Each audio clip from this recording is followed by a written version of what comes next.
Caros amigos, boa tarde para todos. É uma alegria vir aqui a esse auditório, poder compartilhar com todos as reflexões acerca desse tema apaixonante, extraordinário, abordado pelo nosso codificador no livro A Gênese.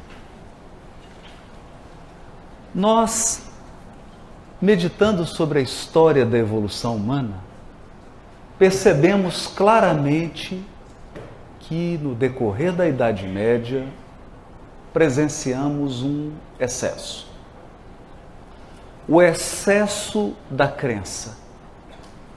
Uma espécie de fundamentalismo religioso que pode ser resumido no lema da igreja dominante: ou crê ou morre. Naquela época, todo o sentimento religioso estava depositado em uma instituição, que havia abarcado aspectos políticos e econômicos.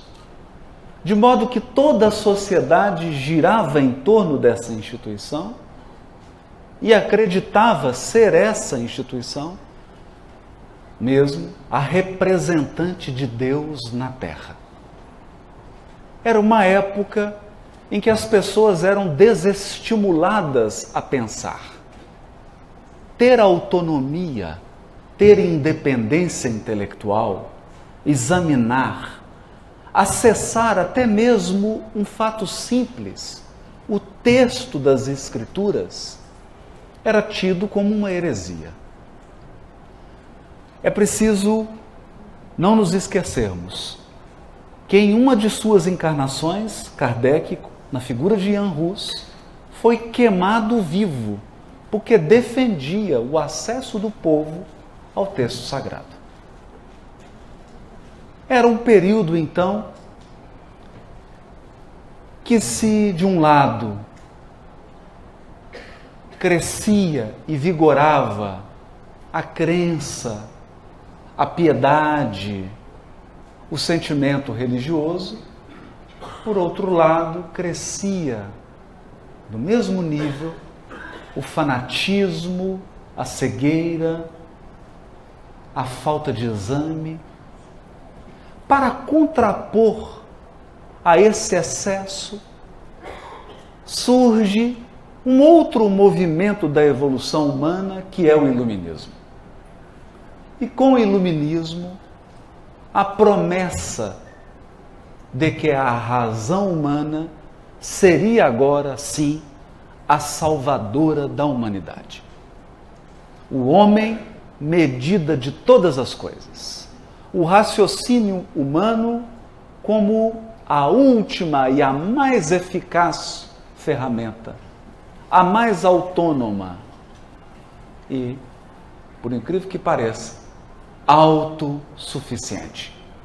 Deus é convidado a afastar-se das cogitações humanas, porque acreditava-se que o raciocínio, a ilustração, a iluminação do intelecto seriam capazes por si só de conduzir a humanidade a um porto seguro.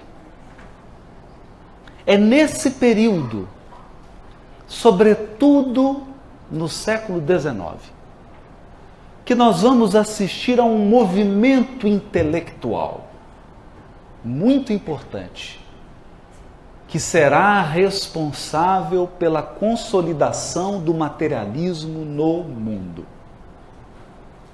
Nós vivemos hoje o resultado desse movimento.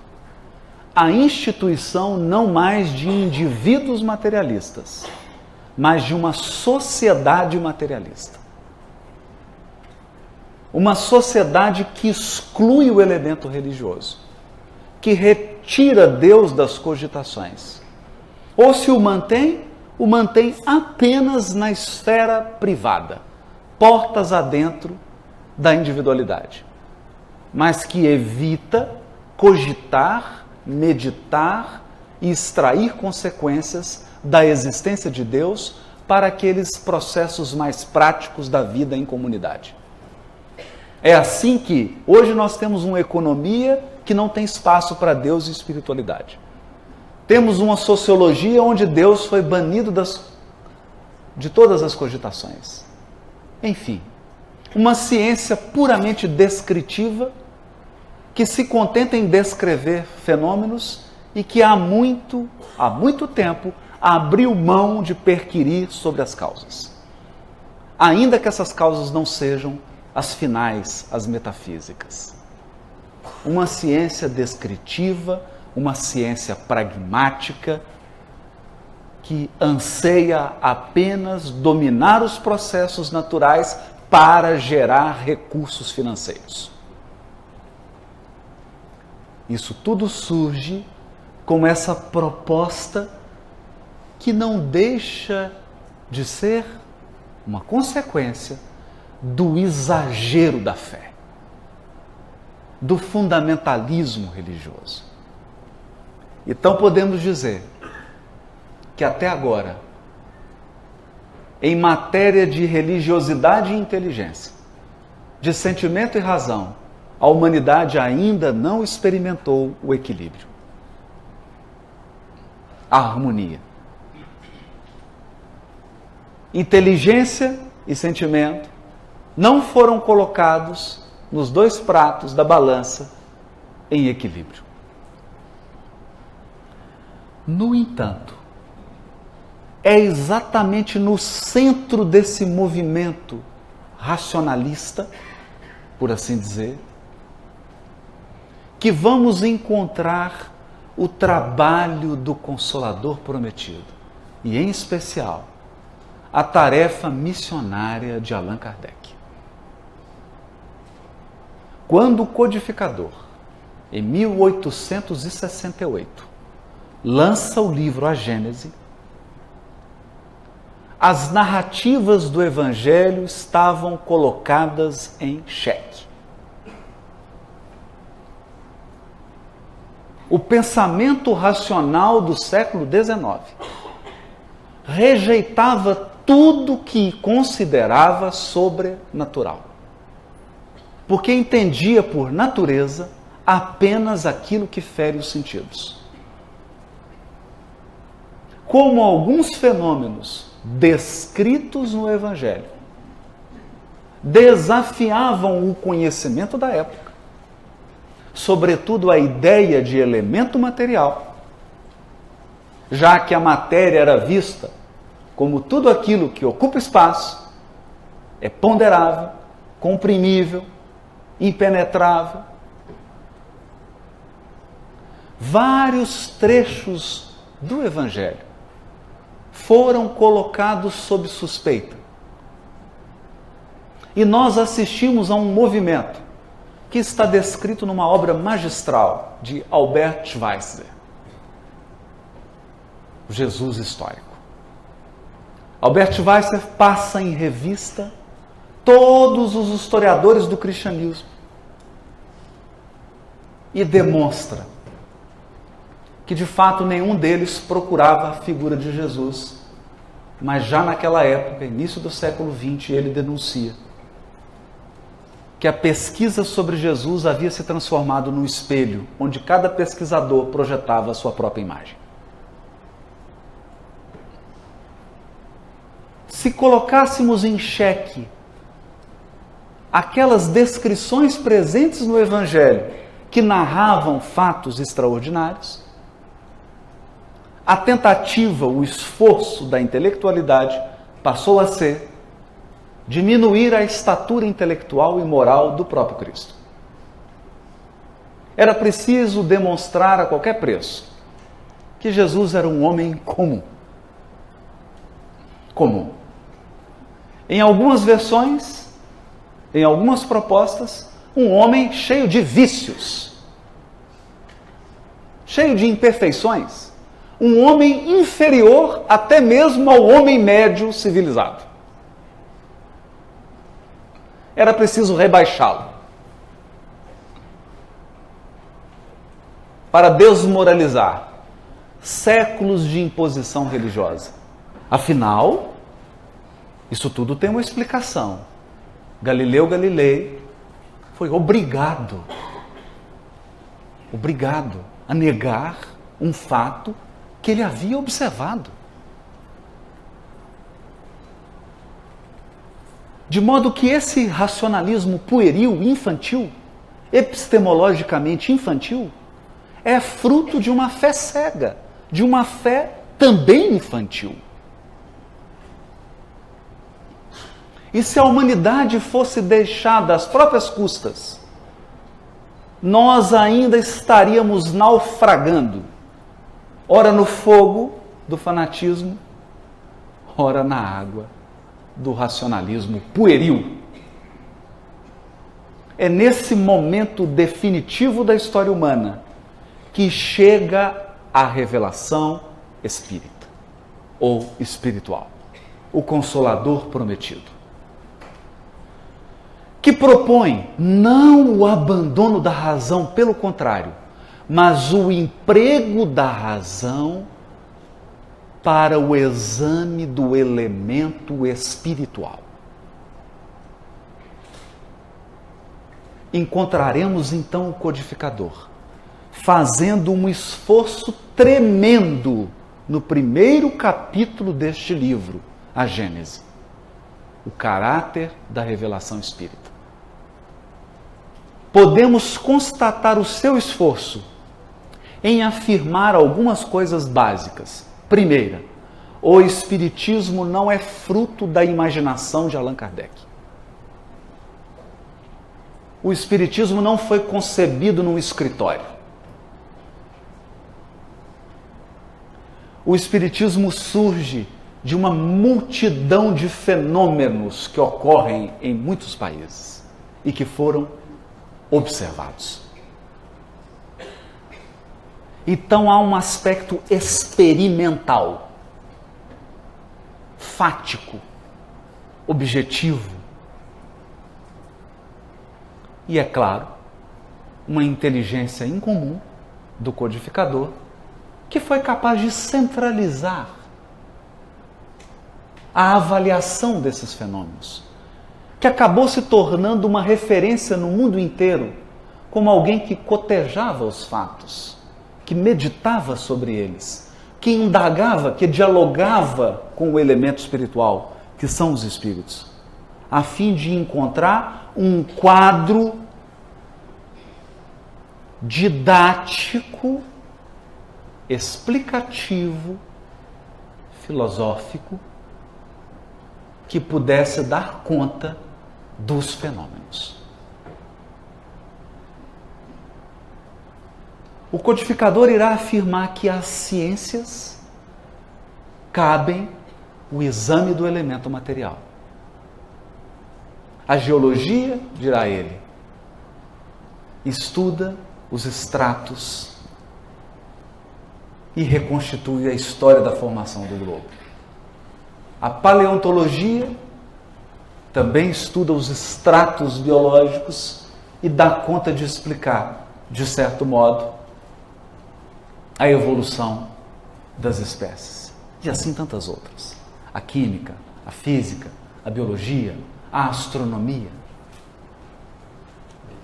Definindo um elemento essencial da ciência, que é o experimento. Eis o supremo juiz, o experimento. É o lugar onde toda teoria treme, porque sabe que será avaliada. É o lugar onde toda especulação sabe que será colocada à prova dos fatos, da experimentação. E o codificador, então, importa essa característica e estabelece o primeiro aspecto do Espiritismo, que é o aspecto experimental. Analisando o fenômeno, percebe, constata a existência de uma inteligência que sobrevive ao corpo. Inteligência que se comunica mesmo depois da morte. Inteligência que toma vários corpos porque está debaixo de uma lei de progresso, de aperfeiçoamento. Inteligência espiritual que possui o que Kardec irá chamar, utilizando a terminologia da época, de atmosfera fluídica. Um corpo perespiritual capaz de garantir a interação entre o espírito e a matéria. O perispírito. O perispírito que se expande e torna possível uma multiplicidade de fenômenos tidos como sobrenaturais. Examinando a expansão do perispírito, chegamos à transmissão do pensamento, à vista espiritual, à visão espiritual, objetos que se movem, corpos sólidos que flutuam, curas espirituais feitas sem asepsia, sem dor. Sem asepsia, sem dor e sem sangramento. Intervenções no corpo físico, através de mecanismos fluídicos ou magnéticos. E todo um conjunto de fenômenos se abre ao exame. Centenas de investigadores, desde os mais apagados até o mais ilustre, como William Crookes, que chegou a pesar um espírito materializado. Pesar. Cortar o cabelo. Analisar. Composição química. Era o fato. Estava patenteado para quem quisesse ver, porque quem não quer ver, nunca vai ver. Essa é a única certeza que nós temos. Quem não quer enxergar, não vai ver nunca. Mas quem queria, quem estava disposto a examinar, percebeu um mundo de fenômenos anímicos e mediúnicos que surgiam abrindo a razão humana, dirá o codificador, usando uma analogia. Se Colombo abriu um novo continente, a exploração humana, o Espiritismo abriu um novo continente, a investigação da razão humana, o mundo espiritual e as relações do mundo espiritual com o mundo corpóreo.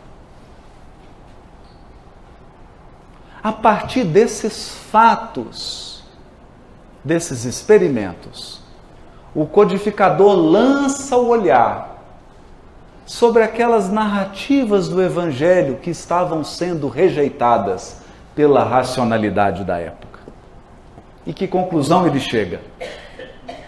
A conclusão de que aqueles fenômenos descritos no Evangelho eram os que estavam se repetindo em todos os cantos do mundo.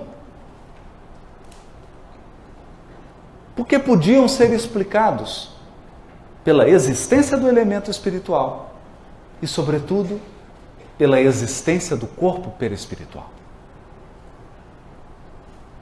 Aquilo que parecia sobrenatural, milagroso, místico, aquilo que for objeto de superstição, de seitas, de sociedades secretas, de amuletos, de talismãs, era agora examinado sem superstição, com clareza, com objetividade, buscando explicar efeito e causa e mecanismo, como ocorria, fatos naturais, porque o elemento espiritual é uma das forças da natureza. ao lado do elemento material. A natureza é feita de matéria e espírito. E acima de ambos, de Deus. Tudo começava a ficar mais claro.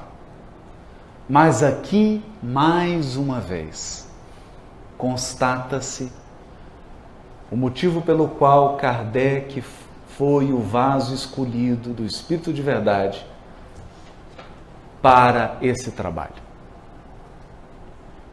Ao iniciar o capítulo 15 do livro A Gênese,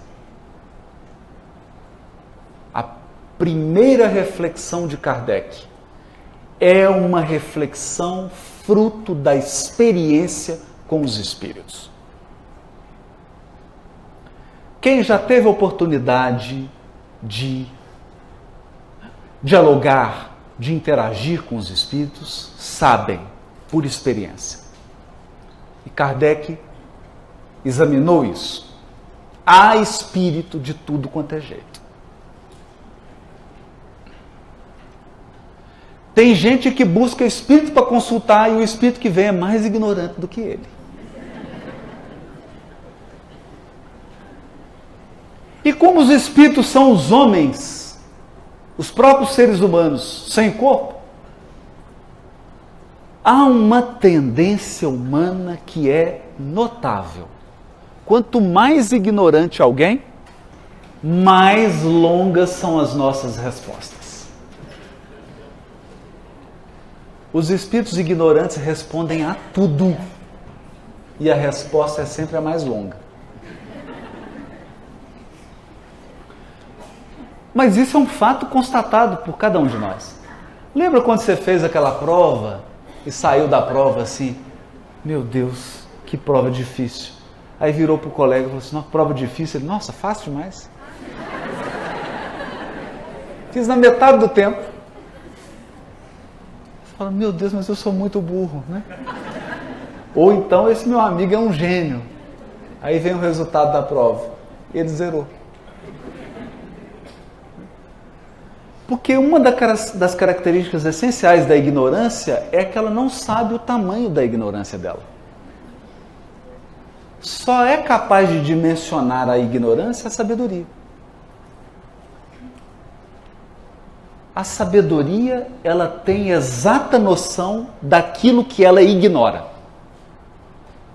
Então, no contato com os espíritos, Kardec percebeu isso. Ele percebeu algo que nós vivemos lá em Belo Horizonte. Fizeram uma pesquisa lá em Belo Horizonte. Era uma repórter toda elegante, com câmera, luz, aquele aparato todo, né? Para dar aquela impressão de, nossa, é jornal nacional, né? E aí parava a pessoa na rua e falava assim, você já tomou conhecimento do novo imposto que começa a vigorar amanhã? Aí a pessoa já fica pálida, né? Nossa, mais um? Mas que imposto é esse? Imposto sobre o consumo de oxigênio. Não é possível. Nós vamos ter que pagar agora pelo ar que a gente respira? É isso mesmo. Mas isso é um absurdo. A pessoa já começa a manifestar a indignação dela. Mas a gente está te entrevistando aqui porque o governo estabeleceu um critério de cobrança, que é o tamanho do nariz. Então a pessoa que tem um nariz um pouquinho maior vai pagar um imposto maior. E a que tem um nariz um pouquinho menor, mas era incrível, porque todo mundo se manifestava. Uns ficavam exaltados e começavam a fazer campanha e tiravam o santinho do candidato ou a bandeira do partido. Pouquíssimos duvidaram da veracidade da informação. Todos respondiam, todos interagiam, a mesma coisa acontece no contato com os espíritos. Não com Kardec. Não com Kardec. Ele logo percebeu que os espíritos não eram da mesma hierarquia. E examinando, catalogando milhares milhares de comunicações. Elaborou com a ajuda dos próprios espíritos, inclusive os inferiores, a escala espírita,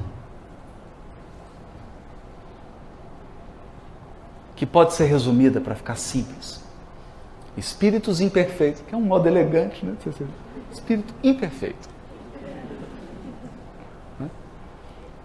Espíritos bons e espíritos superiores. E culminam nos puros. 3 ordens. Cada ordem com classes. E ele já logo adverte. Essa é uma escala didática. Apenas para compreender. Porque não é assim, as coisas são mais complexas. Tem nuances, né? Às vezes a gente tem um pocão, né, de espírito imperfeito, um tiquinho de espírito bom, né? É uma mescla. Mas era importante estabelecer isso. Espíritos imperfeitos, predominância da matéria. Apego à matéria. Predomínio do egoísmo e do orgulho. Portanto, esse tipo de espírito, ele tem time, usa a camisa do time ainda, vota, assiste propaganda eleitoral, já está desencarnado. Nem cidadão ele é mais. Mas ele assiste, vota, faz campanha. Faz campanha, vai à instituição e fica, não, vota no fulano, participa. Acompanha o time dele. Ou seja, está totalmente apegado à vida material. Não é? Espíritos bons, esses já apresentam um predomínio do bem. O desejo do bem já é predominante. Já estão eliminando o egoísmo e o orgulho, sendo que nas classes mais elevadas a presença do orgulho e do egoísmo já é mínima. Desapegados da matéria, enxergam as questões de um ponto de vista superior aos encarnados. Por quê? Porque não está mais afundado nos preconceitos humanos.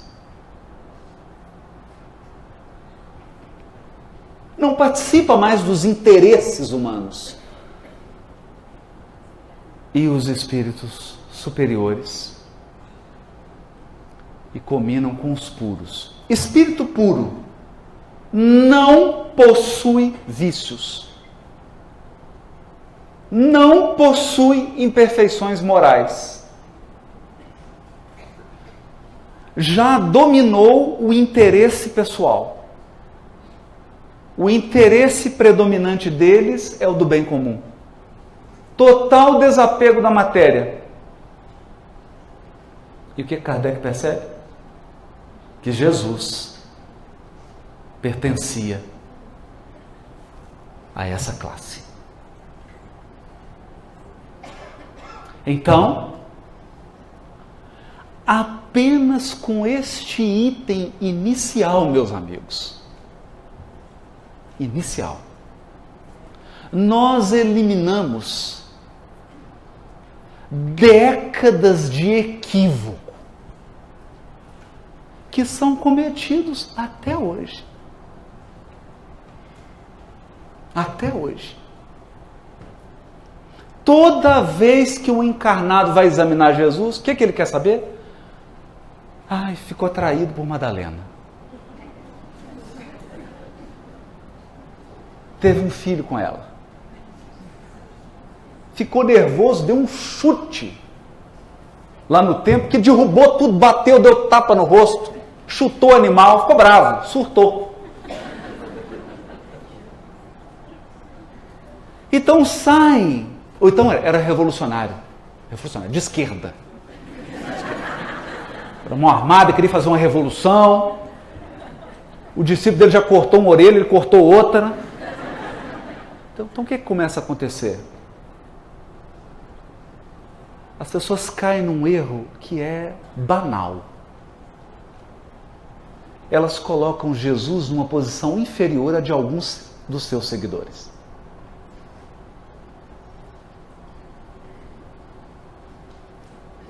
Porque eu tenho uma certa dificuldade de entender Jesus inferior à irmã Dulce, que era uma seguidora dele. E que não tinha esses vícios que estão nesses livros exóticos.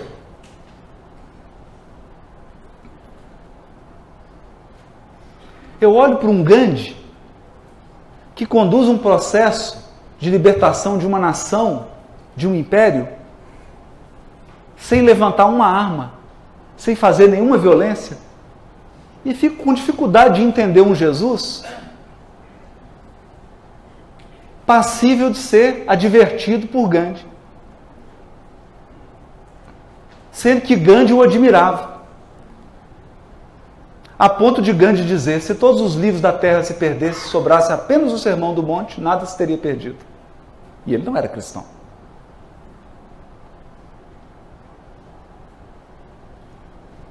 Então esse cuidado do codificador, no primeiro item do capítulo 15, os milagres do Evangelho, o primeiro item é a natureza de Jesus. O Espírito puro.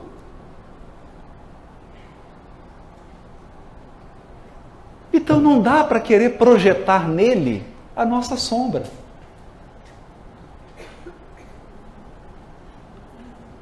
E em função da natureza superior do seu espírito, e aí Kardec irá dizer, mas ele era puro, mas puro.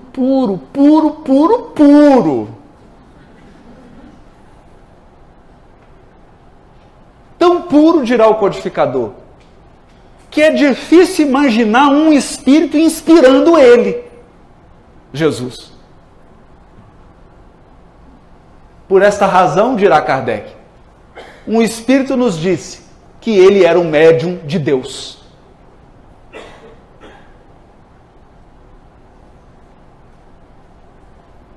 Porque os espíritos puros dessa categoria já estão num processo de comunhão com Deus indescritível.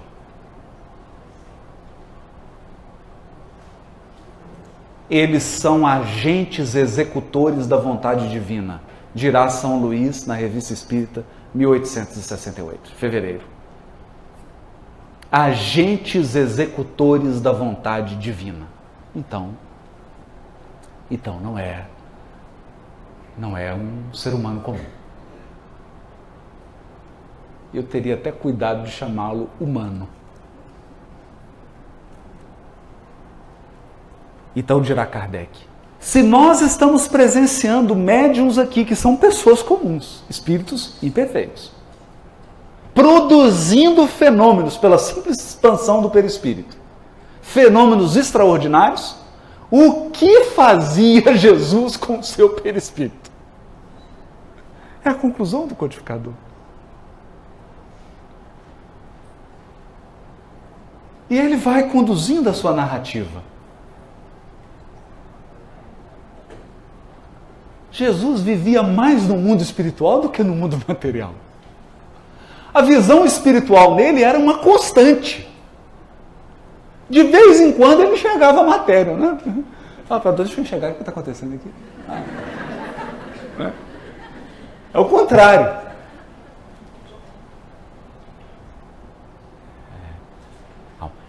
Essa perspectiva muda tudo.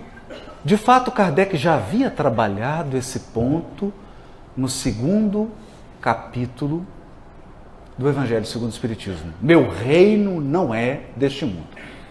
Num item intitulado A Realeza de Jesus. E é curioso porque este capítulo termina com uma comunicação de um espírito que havia sido uma rainha na Terra. Ele fala, eu fui rainha, mas olha, o rei aqui não é o Roberto. Do lado de cá, o rei é Jesus. E haja emoções. Não é? Então, trabalha o aspecto da superioridade sem igual desse espírito. Isso poupa o Espiritismo de uma série de equívocos, de uma série de superstições, de uma série de puerilidades. Jesus é recolocado na sua real condição. A sua vida é reinterpretada como a máxima expressão da lei divina. E o seu ensino como a mais pura moral da terra.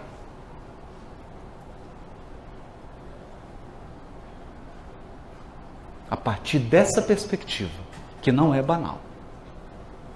Não é banal. Por isso, lembrando aqui da fala do Mário Sérgio Cortella, quando alguém me pergunta assim, e Jesus? Eu falo assim, você tem uma meia hora? Porque como que nós vamos dar a visão espírita de Jesus sem falar de escala espírita, elemento espiritual, tudo isso que eu falei aqui? A pessoa não entende. A pessoa não entende. Para alguém com pouca intimidade no conhecimento dessas leis espirituais, ele imagina Jesus andando aqui, Madalena passando e Jesus, nossa, linda.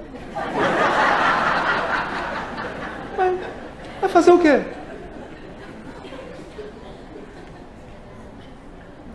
Nós vamos explicar. Eu falei, meu amigo, você não tem noção.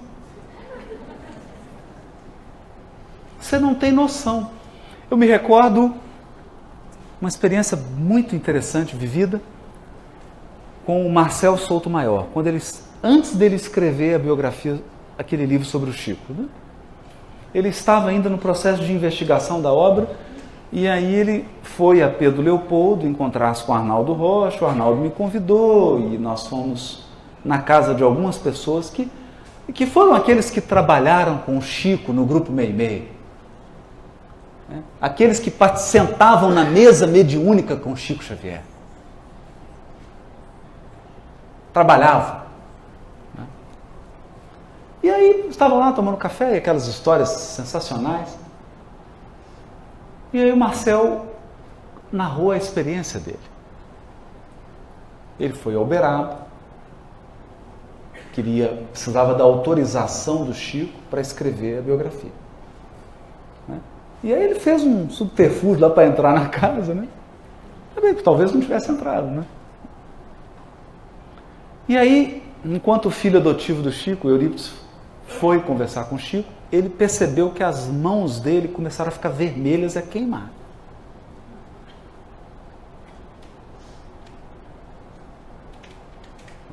E ele disse, o primeiro sentimento que veio nele, foi assim, aqui eu estou em território sagrado.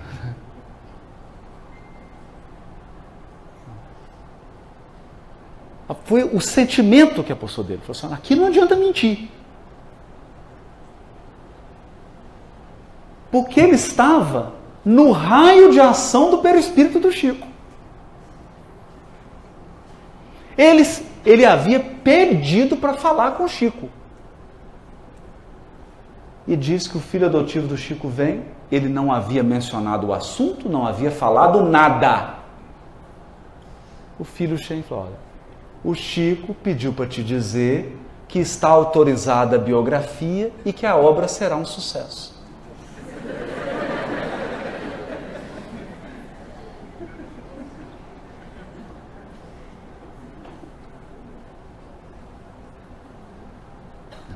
Isso é com o Chico.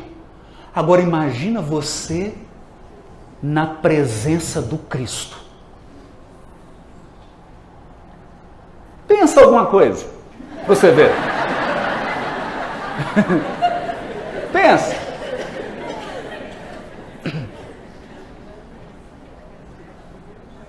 Não tem segredo. Não tem segredo. Porque ele está aqui desde a formação do planeta. Então ele sabe todas as suas encarnações desde que você era ameba.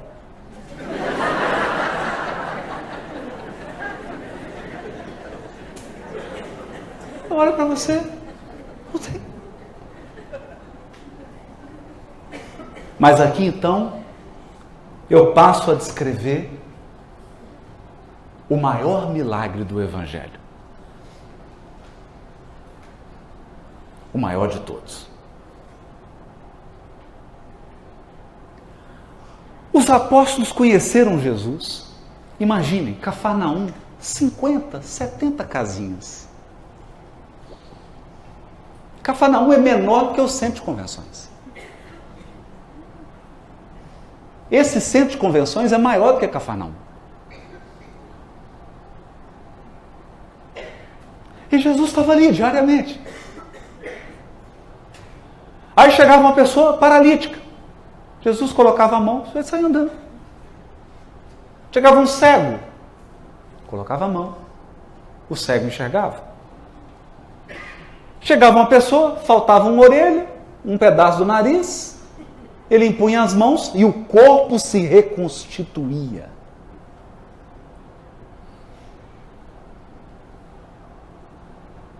Alguns pãezinhos, alguns peixes.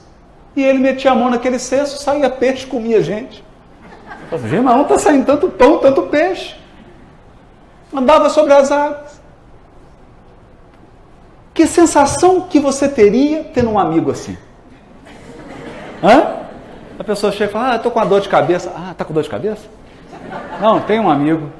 Ô, mestre, ele está com dor de cabeça? Hã? Então os apóstolos já estavam assim, né? Não, eu sou cego de nascença, não me preocupa não. Vamos lá. Jesus vai falar hoje. É meu amigo. Sou amigo dele. Né? E com Simão ainda era diferente, né? A sogra estava com febre, Jesus curou, já ficou com crédito com a sogra. Não é? Chegava um amigo e falava, mas eu estou procurando Jesus, porque tem 20 anos que eu não ando. Não, ele dorme lá em casa. Está lá, está hospedado lá em casa. Vamos lá. Então era maravilhoso. Era sensacional. Presenciar tudo isso. Era uma apoteose. Uma coisa extraordinária. E aí foram para Jerusalém, sentado no burrinho, todo mundo jogando folha. Ah, Jesus! Gente, é uma maravilha isso aqui. É muito bom ser amigo dele. E aí então, prendem Jesus. Prendeu Jesus.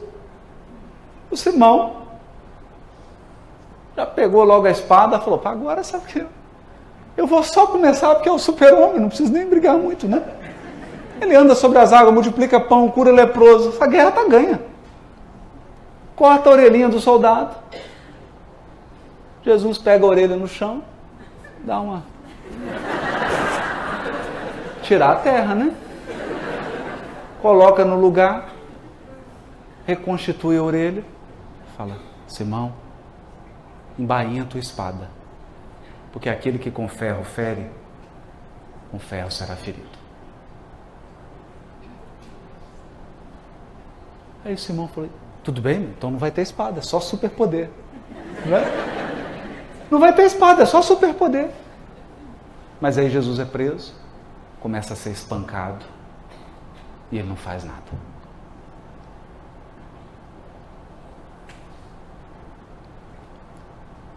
E aí então ele é encaminhado para a autoridade romana, e a autoridade romana fala, mas ele é... Aí tem conflito de jurisdição. Mas ele não é da Galileia? Na Galileia é o tetrarca, é o Herodes. Não, eu não sou competente para julgar esse processo, não. Manda lá para Herodes. Manda para Herodes, eles batem mais um pouco de Jesus e nada. Ele não faz nada.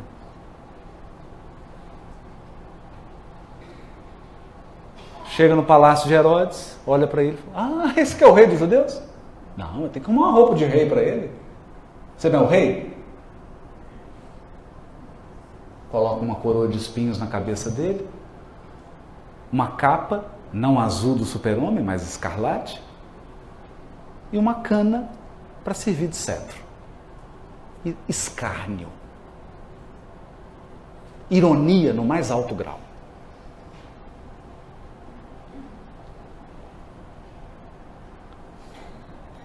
a sua fronte começa a sangrar, e o que ele faz? Tira a coroa, põe a mão, para de sangrar, cura. Não. Não faz nada.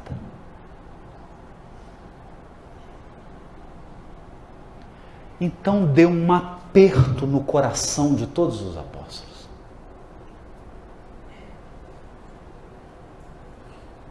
Uma amargura. Porque nessa hora você começa a pensar, ele perdeu os poderes? Perdeu. Perdeu os poderes. Ou então, Deus o abandonou?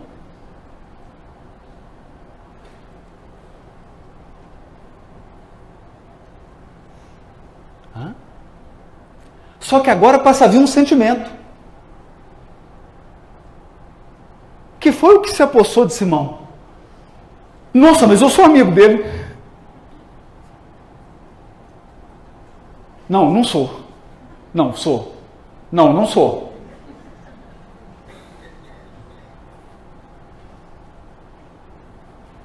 Percebe? Porque acabou a manifestação de poderes espirituais. A lição agora era outra. E o fim desse processo, todos sabem.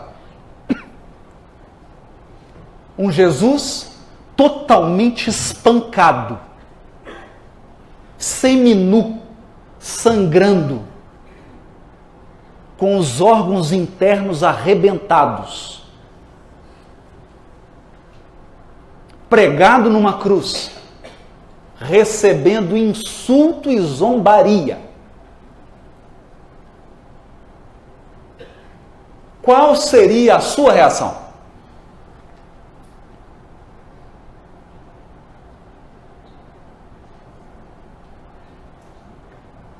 Soldado enfiando lança. E mais a frase, a mais especial de todas. Ué, você não é um Cristo? Por que não desce da cruz?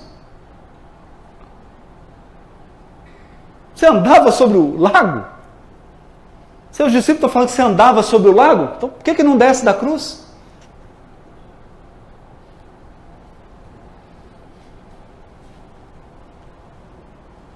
E então, nesse momento de aparente derrota absoluta,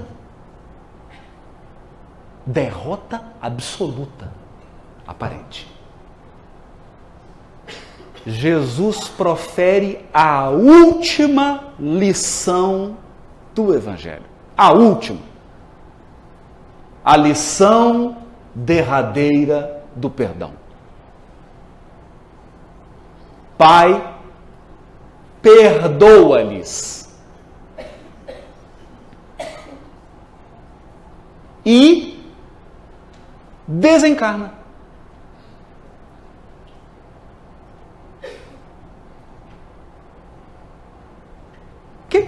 Gente, tem uma coisa estranha nessa história. É uma história paradoxal.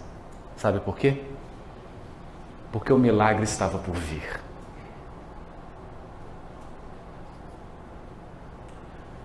E o milagre vai acontecer num domingo de manhã. E vai acontecer com cada um aqui. Olha, eu tenho uma boa e uma má notícia para dar. Eu vou dar primeiro a má.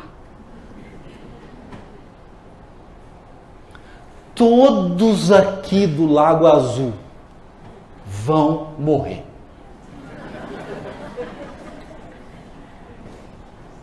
Incluindo eu mesmo. E há uma fila. Mas eu não sei a ordem. Tem alguém aqui que é o primeiro da fila.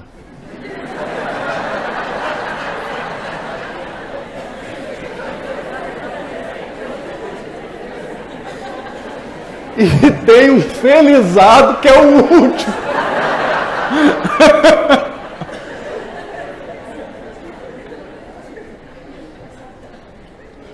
Todos aqui vão morrer. E vão operar um milagre, que foi o maior milagre do Evangelho. O milagre da emancipação espiritual.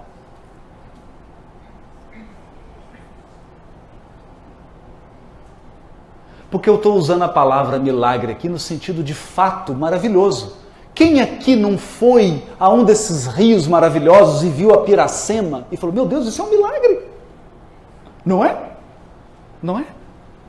Quando eu vejo um café e um pão de queijo, eu falo, gente, isso é um milagre. Isso é um milagre. Você quer um milagre maior do que esse?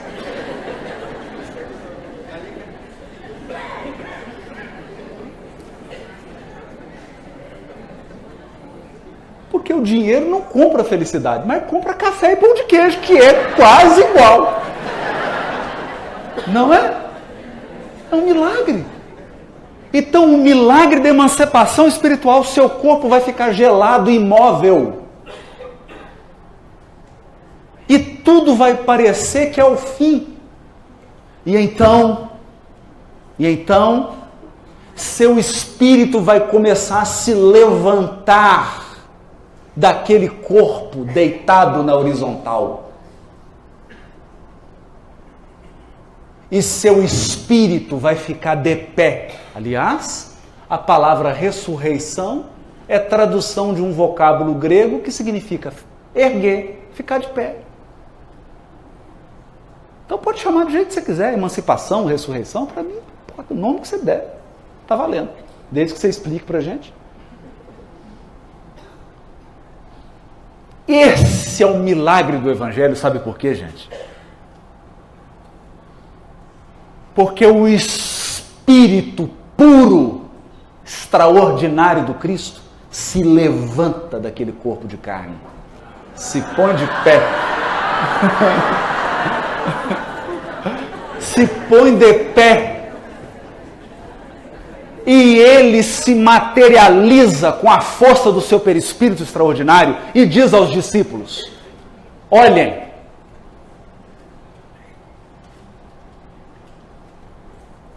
a cruz foi uma passagem. Aqui está a vitória. Meus amigos, sem emancipação espiritual de Jesus, o cristianismo teria morrido uma semana depois. Porque o cristianismo só chegou até nós porque Cristo vive. Porque somos imortais. Esse é o milagre do Evangelho. Mas não é um milagre porque Jesus é especial, porque você vai fazê-lo. Eu também vou, não agora, se de preferência deve me dar um tempinho aí, eu faço o milagre, mas daqui a pouco. Não estou com pressa.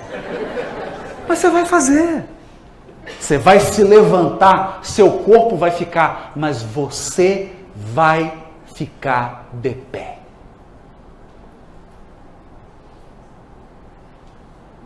Você vai vencer a morte.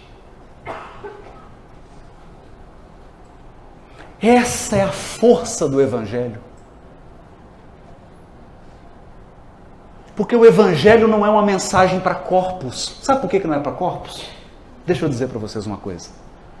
Todos os cegos que Jesus curou morreram. Morreu todo mundo. Todos os leprosos morreram. Ah, mas Lázaro ressuscitou. Morreu de novo. Morreu todo mundo. Então, se você ficar apegado a coisas extraordinárias que fazem no seu corpo, você perde a essência.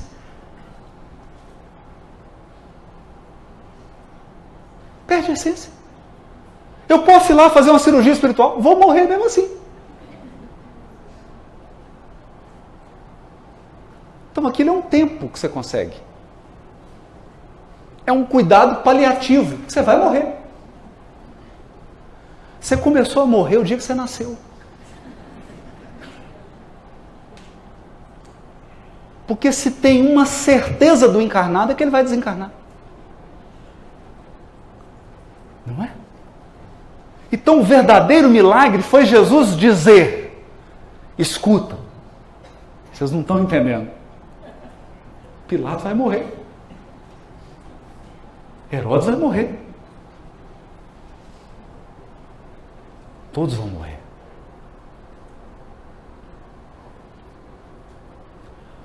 Agora olhem para mim.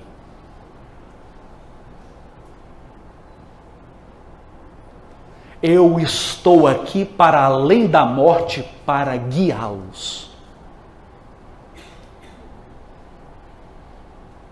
Eu estarei convosco até terminar. Esse é um milagre. Esse é um milagre. Portanto, quem está de posse dessa certeza, a certeza da imortalidade, quem está de posse dessa certeza, ultrapassou a primeira pergunta. O capítulo 15 do livro A Gênesis é uma caridade de Kardec para a gente, porque ele está explicando como. Como fez? Como andou? Como curou? Como? Está ali explicando. Falou, gente, que é isso? Vocês entendem isso? A pergunta desafiadora do Evangelho é: por quê? Por quê? Por que curou? Por que curou? É por isso que Jesus faz uma pergunta para quem o procura que é desconcertante. É desconcertante, mas ela é amorosa e profunda. O cego vem até ele, o leproso, o paralítico, e fala: Senhor, eu estou sofrendo. E ele pergunta: o que queres que eu te faça?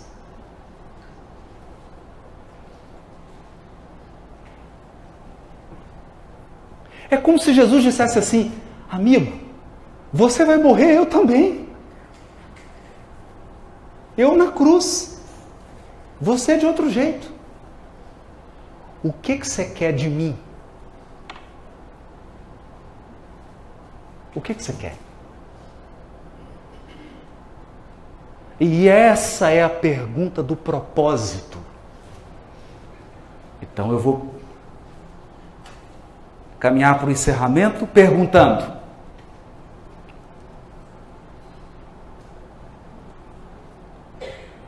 que cura você quer que Jesus faça em você?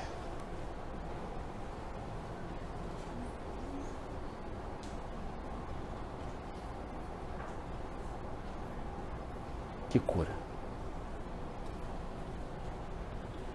Olha,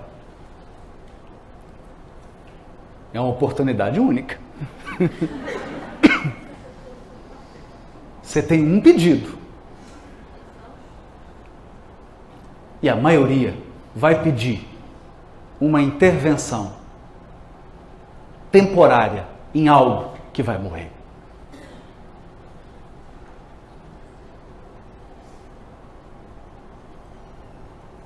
Percebe? Jesus vai perguntar para você: o que você quer de mim?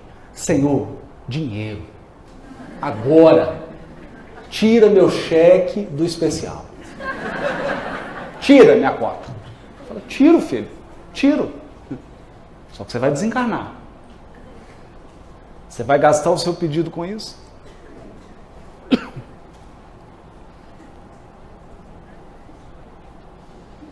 Senhor, eu tenho um probleminha aqui que eu piso torto. Eu sei, filho, mas esse corpo vai morrer. Vai morrer. Você quer o quê?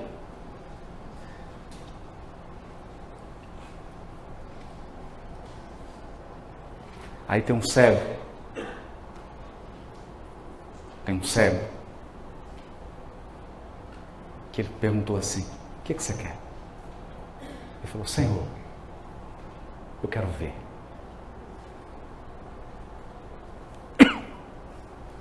Eu quero ver. Porque todas as escolhas equivocadas que nós fazemos foi por falta de visão. Você não viu. Se você tivesse visto. Eu confio na sua inteligência. Você não teria escolhido.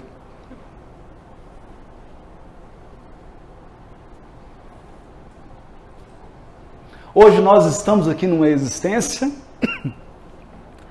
às voltas com as consequências de escolhas feitas. Alguns colhendo na área da saúde, na área dos relacionamentos afetivos, outros colhendo na questão financeira. Cada um com seus desafios. Às voltas com escolhas feitas. Vivendo conjunturas cuja causa está em existências passadas.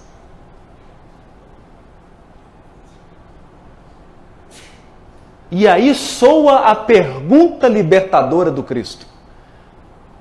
Amigo, o que você quer para o futuro?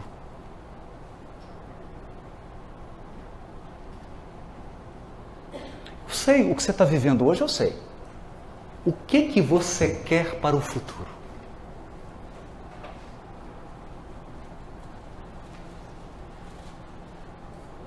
E a maioria de nós vai responder, não sei. Eu não sei porque eu não vejo.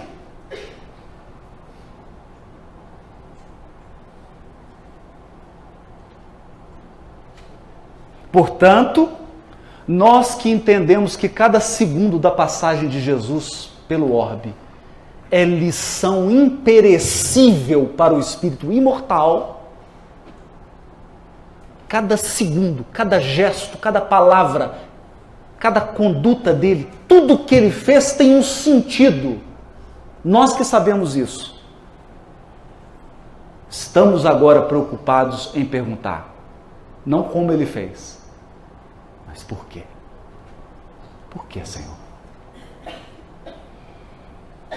Por quê? Por que o Senhor fez assim e não de outro jeito?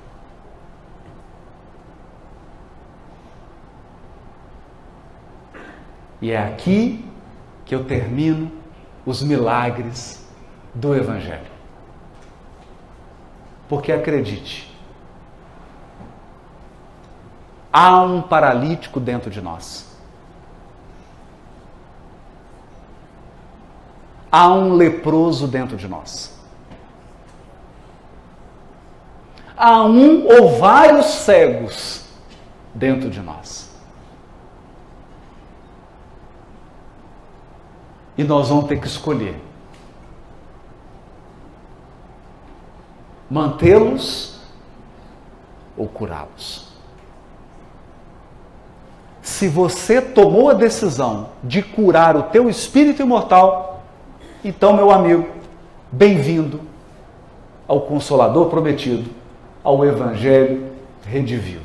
Muito obrigado, boa tarde a todos.